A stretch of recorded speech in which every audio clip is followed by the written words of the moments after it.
Hey groomers, Tyler and Smokey, he's back there somewhere. Can't zoom in, but he's there. I'm gonna show you something real quick about some scissors I just got.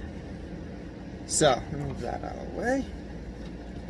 I just went to adjust the tension to loosen them up, to take them apart, and realized I wasn't getting any clicks.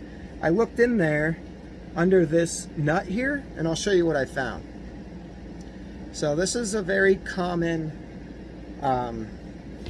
way to put a scissor together, is you have your like beveled washer, or I don't know what you call it, kind of has a little bend to it, and then you have your what we call a clicker plate, and they were reversed.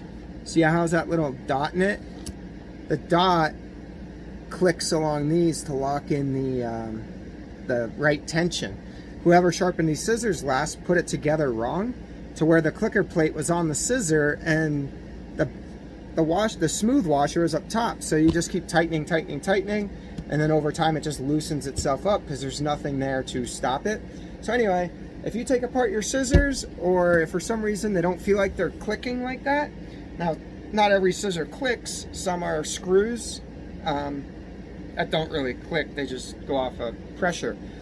But if that happens after you get it sharpened or your scissor falls apart, just make sure your pieces go back in the right spot. All right, hope that helps somebody. Have a good day.